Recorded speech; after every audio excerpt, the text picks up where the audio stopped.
Okay, ఈ నాలుగిటిని ఇప్పుడు మళ్ళీ అర్థం చేసుకోవాలి. అంటే మనతో నాకు రిలేషన్ ఉంది, ఓకే, నా మీద నాకు ప్రేమ ఉందా, నా మీద నాకు బాధ్యత తీసుకుంటున్నానా, నన్ను ఓకే నన్ను నేను యాక్సెప్ట్ చేసుకుంటున్నానా, ఈ విషయాలు మనకు తెలియాలి, అంతే కదా. సో ఈ విషయాలు మనకు తెలియాలంటే మనకు మనం టెస్ట్ చేసుకోవాలి, అంతేగా. మనకు మనం టెస్ట్ చేసుకుంటే కానీ మనకి ఈ విషయాలు తెలియవు. సో మనల్ని మనం టెస్ట్ చేసుకోవాలంటే ఓకే, ఇప్పుడు నేను మీతో మాట్లాడుతున్నాను, ఇప్పుడు సబ్జెక్ట్ ఎవరు ఇందుట్లో? నేను మాట్లాడుతున్నా, నేను మీతో మాట్లాడుతున్నా. నేను సబ్జెక్టా, మీరు సబ్జెక్టా? నేను సబ్జెక్టు, అంతే కదా. ఓకే, నేను సబ్జెక్టు, ఓకే, మీరు అనేటువంటి వాళ్ళు ఆబ్జెక్ట్. ఓకే, ఇప్పుడు మీరు నన్ను చూస్తున్నారు కదా, అప్పుడు నేను సబ్జెక్ట్, మీరు ఆబ్జెక్ట్. చూస్తుంది ఎవరు? మీరు. కాబట్టి సబ్జెక్ట్ ఎవరు? మీరు కదా. కాబట్టి ఇక్కడ మీరు సబ్జెక్టు, నేను ఆబ్జెక్ట్. మీరు సబ్జెక్టు, నేను ఆబ్జెక్ట్, అంతే కదా. ఇందాక ఒక్క నిమిషం క్రితం ఏమనుకున్నాము?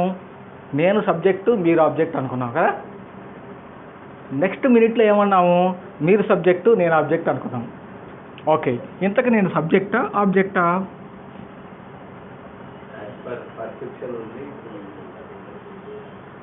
అంటే ఇప్పుడు నాలో రెండు ఉన్నాయనే కదా.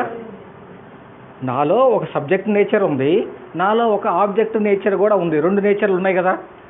ఇప్పుడు ఇందాక మనం ఏమనుకున్నాం? నాలో ఎక్స్ప్రెస్డ్ సెల్ఫ్, అన్ఎక్స్ప్రెస్డ్ సెల్ఫ్ అన్నాం కదా, అంతే కదా. అంటే ఇప్పుడు నాలో ఒక సబ్జెక్ట్ నేచరు, ఒక ఆబ్జెక్ట్ నేచరు అనేటువంటి రెండు నేచర్లు కూడా నాలో ఉన్నాయా లేవా? ఓకే, నేను ఇందాక మిమ్మల్ని ఆబ్జెక్ట్ అన్నాను, మళ్ళీ నెక్స్ట్ మినిట్లో మీరునే సబ్జెక్ట్ అన్నాం. అంటే ప్రతి ఒక్కళ్ళలో కూడా ఇక్కడ మనకి సబ్జెక్ట్ నేచరు, ఆబ్జెక్ట్ నేచర్ అని ఉంది కదా. ఓకే, ఇంకా కొంచెం అర్థం చేసుకోండి. ఇప్పుడు నేను దీంతో రాస్తున్నాను, దేంతో రాస్తున్నాను? పెన్తో రాస్తున్నాను. సబ్జెక్ట్ ఎవరు? నేను. ఆబ్జెక్ట్ ఎవరు? మార్కరు. ఓకే, నేను ఏం రాస్తున్నాను అన్నది నా ఇష్టమా, దీని ఇష్టమా? సబ్జెక్ట్ ఇష్టమా, ఆబ్జెక్ట్ ఇష్టమా? సబ్జెక్ట్ ఇష్టం. అంటే పెన్నుతో దాని ఇష్టం నేను ఏది రాస్తాను అనేటువంటి పెన్నుతో సంబంధం లేదు కదా. నేను ఏది చెబితే అది రాయాలి, అంతే కదా. ఈ పెన్ అనేటువంటిది నేను ఏది చెబితే అది రాయాలే కానీ దాని ఇష్టం అనేది లేదు. అంటే ఆబ్జెక్ట్స్కి ఇష్టం అయిష్టం అనేటువంటివి లేవు. ఆబ్జెక్ట్స్ హ్యావ్ నో చాయిస్ కదా. ఈ ఆబ్జెక్ట్స్కి ఇష్టం అనిష్టం అనేది ఎక్కడైతే ఉంటాయో అక్కడ మనకి చాయిస్ ఉంటుంది. ఇక్కడ వీళ్ళకి చాయిస్ అనేటువంటిది లేదు. ఒక మాట అర్థమైంది చూడండి. Objects have no choice. ఈ మాట అర్థమైందా? ఇష్టం ఉన్నా ఇష్టం లేకపోయినా పని చేయాల్సిందే. సబ్జెక్ట్ ఏం చెప్తే అది చేయాల్సిందే. అంటే నాలో సబ్జెక్ట్ నేచర్ ఏది చెబితే నా ఆబ్జెక్ట్ నేచర్ అది చేయాలి కదా. మన లోపల సబ్జెక్ట్ నేచర్ ఏది చెబితే ఆబ్జెక్ట్ నేచర్ అది చేయాలి. మన అన్ఎక్స్ప్రెస్డ్ సెల్ఫ్ ఏది చెబితే మన ఎక్స్ప్రెస్డ్ సెల్ఫ్ అది చేయాలి కదా. మాట అర్థం కాలేదు ఏంటి? మన లోపల ఏది చెప్తే అది చేయాలి. ఏంటి సార్? రాముడు ఏది చెబితే హనుమంతుడు అది చేయాలి. రాముడు చెప్పాల్సిన పని లేదు, రాముడు అనుకుంటేనే నేను చేసి వచ్చేస్తాడు. చూసి రమ్మంటే కాల్చి వస్తాడంటాం చూసారా. అంటే వాళ్ళ రిలేషన్ అట్లాంటిది. అన్నమాట అర్థమైంది ఇక్కడ. సో ఇక్కడ సబ్జెక్ట్ ఓకే, ఇక్కడ అనుకున్నది ఇది చెయ్యాలి అంటే ఈ రెండింటి మధ్య రిలేషన్ ఉంటేనే అది జరుగుద్ది కదా. ఇప్పుడు నేను అనుకున్నది ఇక్కడ రాయాలి అంటే నాకు ఇక్కడ మార్కర్కి రిలేషన్ ఉండాలా లేదా? నాకు మార్కర్కి రిలేషన్ ఉంటేనే నేను ఏది రాయాలనుకుంటే దానికి అనుగుణంగా ఈ మార్కర్ తిరుగుద్ది. నాకు దీనికి రిలేషన్ లేకపోతే నేను అనుకునేది ఒక దారిలో ఉంటుంది, ఇది తిరిగేది ఒక దారిలో ఉంటుంది, రెండింటికి సంబంధం ఉండదు. ఏమైనా అర్థమైందా అమ్మా? అంటే నాకు అంటే ఆబ్జెక్ట్స్ అనేటువంటి వాటికి చాయిస్ లేదు. సో ఇప్పుడు చాయిస్ ఎవరిది? సబ్జెక్ట్ది చాయిస్. ఓకే, సబ్జెక్ట్ అంటే నా అన్ఎక్స్ప్రెస్డ్ సెల్ఫ్ అనుకున్నాం. ఈ అన్ఎక్స్ప్రెస్డ్ సెల్ఫ్ అనేటువంటిది సైలెంట్గా ఉందనుకుందాం. ఇప్పుడు నేను సబ్జెక్ట్ అన్న సంగతి మర్చిపోయాను. నేను నాతో నాకు రిలేషన్ లేదు, నేను సబ్జెక్ట్ అన్న సంగతి మర్చిపోయాను. కాబట్టి నేను ఎట్లా బతుకుతూ ఉంటాను ఇప్పుడు? ఆబ్జెక్ట్ ఇప్పుడు నేను ఎట్లా బతుకుతూ ఉంటాను? ఒక ప్రాణం ఉన్నటువంటి ఆబ్జెక్ట్, ఇది ప్రాణం లేదు, ఇది ప్రాణం ఉంది, ఇది ప్రాణం లేనటువంటి ఆబ్జెక్ట్, ఇది ప్రాణం ఉన్నటువంటి ఆబ్జెక్ట్, అంతే. దీనికి ఛాయిస్ లేకపోతే దీనికి ఏం బాధ లేదు, కానీ దీనికి ఛాయిస్ లేకపోతే దీనికి బాధ కదా. దీంట్లో జీవం ఉంది, దీంట్లో ప్రాణం ఉంది, కానీ ఇది ఛాయిస్ కావాలనుకుంటుంది. కానీ ఇది తీసుకున్నటువంటి రోల్ ఏమన్నా ఆబ్జెక్ట్ రోల్ తీసుకుంది. ఆబ్జెక్ట్ రోల్ తీసుకున్నప్పుడు ఇందులో దీనికి ఛాయిస్ కావాలనుకుంటుంది, కానీ ఛాయిస్ రావట్లేదు కదా. ఛాయిస్ రాదేమోనని భయం, ఛాయిస్ వచ్చిన ఛాయిస్ పోతుందేమోనటువంటి బాధ, రెండు ఇప్పుడు దానికి ఉన్నాయి కదా.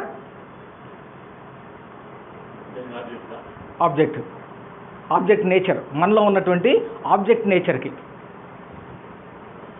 ఓకే, ఇప్పుడు నేను భయపడుతున్నాను అంటే నా ఆబ్జెక్ట్ నేచర్తో నేను బతుకుతున్నాను అని మనకు అర్థమైతే, నేను బాధపడుతున్నాను అంటే నా ఆబ్జెక్ట్ నేచర్తో నేను బాధపడుతున్నానని నాకు అర్థమైతే, నేను ఘర్షణ పడుతున్నప్పుడు మానసికంగా ఘర్షణ పడుతున్నప్పుడు నా ఆబ్జెక్ట్ నేచర్తో నేను ఘర్షణ పడుతున్నానన్న సంగతి అర్థమైతే మళ్ళీ మనతో మనకు రిలేషన్షిప్ వచ్చినట్టు.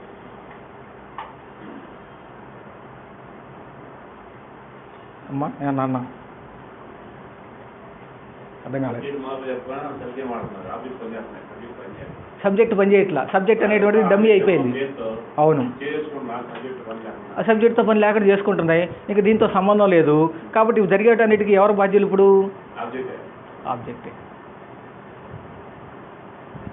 ఇదే ఒక చిన్న క్లాస్ అనుకున్నాం, ఒక 2వ తరగతి క్లాస్, 3వ తరగతి క్లాస్ అనుకున్నాం. నేను ఇక్కడ తీసుకొని రాస్తూ ఉంటుంటే అక్కడ వెనక గొడవ చేస్తూ ఉంటారు కదా.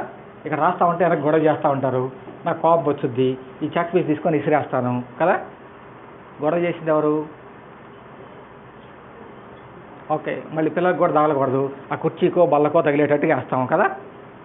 కోపం వచ్చింది నాకు, గొడవ చేసింది వాళ్ళు, ఇప్పుడు ముక్కలైంది ఎవరు? Chalk piece. అంటే only objects are subjected to pain. కోపం నాకు వచ్చింది కానీ ముక్కలైంది చాక్ పీస్, గొడవ చేసింది వాళ్ళు కానీ ముక్కలైపోయింది చాక్ పీస్ కదా. అప్పుడు సబ్జెక్ట్ కరెక్ట్గా ఉంటేనే ఈ ఆబ్జెక్ట్ కూడా బాగా పనిచేస్తుంది. ఆబ్జెక్ట్ నేచర్తో వర్క్ చేసినప్పుడు we are subjected to pain. Object నేచర్తో పనిచేసినప్పుడు వీఆర్ సబ్జెక్టెడ్ టు ఫియర్,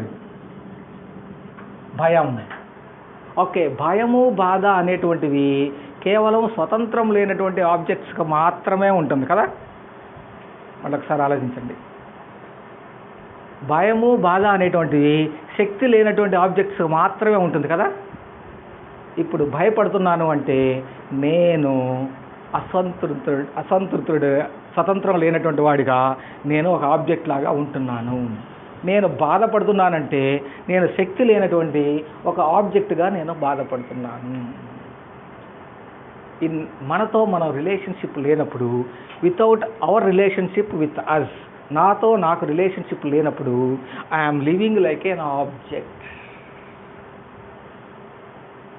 ఈ మాట అనుకోవటానికి బాధేస్తుంది కదా, కానీ మనకు తెలియకుండా ఇప్పుడు దాకా జరిగింది అది. నా మాట ఏమన్నా అర్థమవుతుందా? అర్థం కావట్లేదు. అంటే మాట కొంచెం కఠినంగానే ఉండొచ్చు, విషయం కూడా తీవ్రంగానే ఉండొచ్చు, కానీ మనకు తెలియకుండానే మనం ఆబ్జెక్ట్ నేచర్లోకి వెళ్ళిపోతున్నాం. ఓకే, ఇక్కడ ఆబ్జెక్ట్ నేచర్లోకి ఎప్పుడైతే వెళ్ళిపోతున్నామో, ఓకే ఆబ్జెక్ట్స్కి, ఓకే ఇక్కడ రాస్తున్నాను, ఇప్పుడు నేను రాస్తున్నాను, బాధ్యత నాదా మార్కర్దా అండి? బాధ్యత నాదే అంటే మార్కర్ది కాదు. So objects have no responsibility.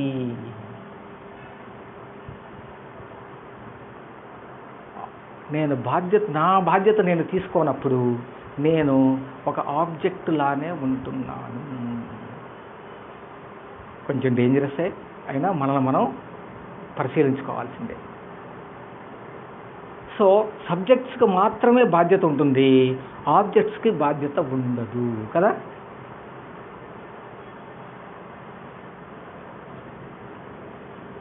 అంత కాస్త తీవ్రంగా ఉన్నట్టుంది మాటలు. ఎన్ని మనకు ఏంటి సబ్జెక్టు పని చేయకపోతే పర్వాలా. ఇప్పుడు చాలామంది బాధ ఏంటంటే ఆ సబ్జెక్ట్ని చంపలేదే అని బాధ. లోపల ఒకడు ఉన్నాడు, వాడిని కనుక చంపేస్తే నేను సొసైటీలో ముందుకు వెళ్తాను అనుకునే వాళ్ళు చాలామంది ఉన్నారు. లోపల ఉన్నాడు, వాడు నాకు అడ్డం పడుతున్నాడు, వాడిని కనుక లేపేస్తే నేను సొసైటీలో నంబర్ 1 అవుతాను అనుకునే వాళ్ళు చాలామంది ఉన్నారు. ఇప్పుడు చాలామంది ఆ సబ్జెక్టు చావలేదని బాధపడే వాళ్ళు ఉన్నారు, ఆ సబ్జెక్ట్ని చంపడానికి ప్రయత్నం చేసేవాళ్ళు ఉన్నారు. అదే కదా జరుగుతుంది. మనకు ఎందుకు నచ్చట్లేదంటే మన లోపల సబ్జెక్టు మనకు నచ్చక.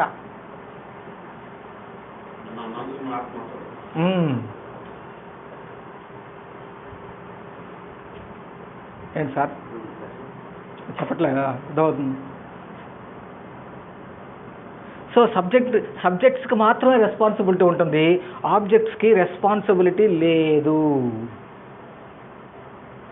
నేనే ఇప్పుడు ఒక పుస్తకం రాస్తున్నాను, ఈ పుస్తకం అయిపోయింది. ఈ పుస్తకం తర్వాత మనం ఒక ఇయర్లీ మన టార్గెట్ ఒక 10,000 కాపీస్ అమ్ముదాం అనుకుంటున్నాం. ఒక 10,000 కాపీస్ ఇయర్లీ అమ్మేద్దాం అనుకుంటున్నాం మనం. అయితే ఇప్పుడు పేరు నాకు వస్తుందా, పుస్తకానికి వస్తుందా? ఏంటి చేశాం కాబట్టి.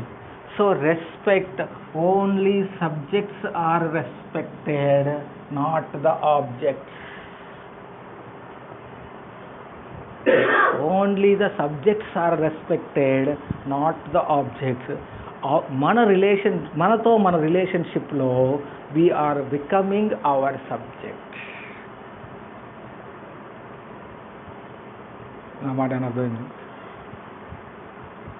అర్థం కావట్లా అంతే. ఇదే గొడవ దీంట్లో. అన్నీ అర్థమైనట్టు ఉంటాయి, ఇక్కడిక్కడే ఉన్నట్టు ఉంటాయి, ఏం అర్థం కాదు.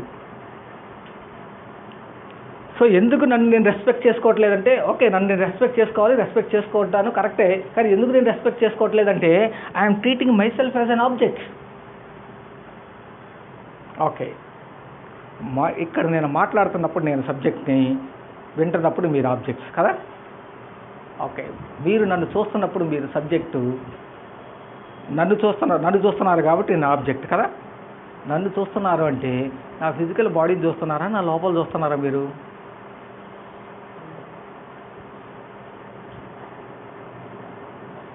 ఏం చూస్తున్నారు? మీరు ఫిజికల్ బాడీనే చూస్తున్నాం. నేను మీతో మాట్లాడుతున్నాను అనుకుంటున్నాను, మీ ఫిజికల్ బాడీతో మాట్లాడుతున్నానా, మీ లోపల ఉన్న వాళ్ళతో మాట్లాడుతున్నానా?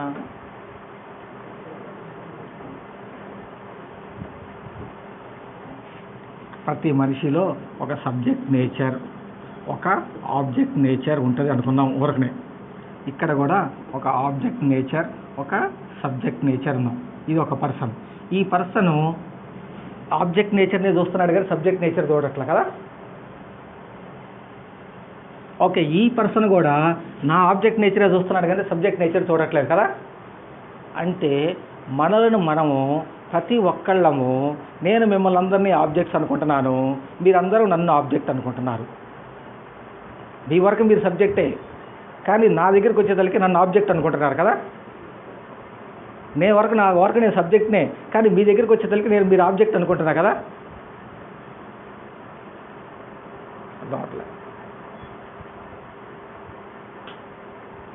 అర్థమవుతుందమ్మా? అంటే వ్యక్తితత్వం, వస్తుతత్వం అనుకుందాం ప్రస్తుతానికి.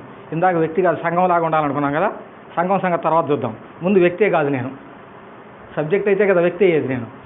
నేను వ్యక్తితత్వంలో కూడా లేదు, నేను వస్తుతత్వంలో ఉన్నాను. ఇప్పుడు వస్తువులానే అనుకుంటున్నా.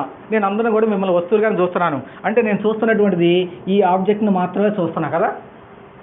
మీరు చూస్తుంది ఈ ఆబ్జెక్ట్స్ మాత్రమే చూస్తున్నారు కదా. కానీ నిజంగా నేను సబ్జెక్ట్ అని తెలిస్తే నేను మీలో ఉన్నటువంటి సబ్జెక్ట్ని చూస్తాను. ఇప్పుడు నేను చూస్తుంది ఆబ్జెక్ట్ అయితే నన్ను నేనేమనుకుంటున్నాను? ఆబ్జెక్టే అనుకుంటున్నాను కదా. అంటే నన్ను నేను ఆబ్జెక్ట్గా అనుకుంటున్నాను కాబట్టి నా ఎదురుగా ఉన్న వాళ్ళలో కూడా ఆబ్జెక్ట్సే కనపడుతున్నాయి.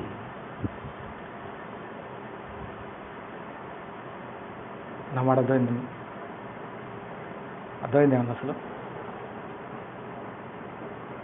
ఇప్పుడు నన్ను నేను సబ్జెక్ట్గా అనుకుంటే నా ఎదుటి వాళ్ళలో కూడా నాకు సబ్జెక్ట్ కనపడుతుంది కదా. ఇప్పుడు నేను గౌరవించాల్సింది ఆబ్జెక్ట్నా సబ్జెక్ట్నా? ఓకే, నా సబ్జెక్టు నేను గౌరవించుకోవడం చేత అయితే నేను ఏ సబ్జెక్ట్నైనా గౌరవిస్తా కదా. ఆబ్జెక్ట్స్కి దాన్ని గౌరవించుకోవడం నాకు తెలియదు కదా. సెల్ఫ్ రెస్పెక్ట్ ఆబ్జెక్ట్స్కి లేదు కదా, సెల్ఫ్ రెస్పాన్సిబిలిటీ ఆబ్జెక్ట్స్కి లేదు కదా, సెల్ఫ్ కేర్ ఆబ్జెక్ట్స్కి లేదు కదా. ఇప్పుడు క్లాస్ అయిపోయిన తర్వాత ఇక్కడ పడేసి వెళ్ళిపోతాం, అది మళ్ళీ ఇక్కడ డొల్లుకుంటూ వెళ్ళి చెరువులోకి వెళ్ళిపోద్దా? లేదుగా. దానికి సెల్ఫ్ కేర్ లేదు కదా, దానికి సెల్ఫ్ రెస్పెక్ట్ లేదు. కాబట్టి ఆబ్జెక్ట్గా ఉన్న తర్వాత నాకు సెల్ఫ్ కేర్ లేకపోతే ఎదుటి ఆబ్జెక్ట్ని కూడా నేను కేర్ చేయను. నాకు సెల్ఫ్ రెస్పెక్ట్ లేకపోతే ఎదుటి ఆబ్జెక్ట్ని కూడా నేను రెస్పెక్ట్ ఇవ్వను.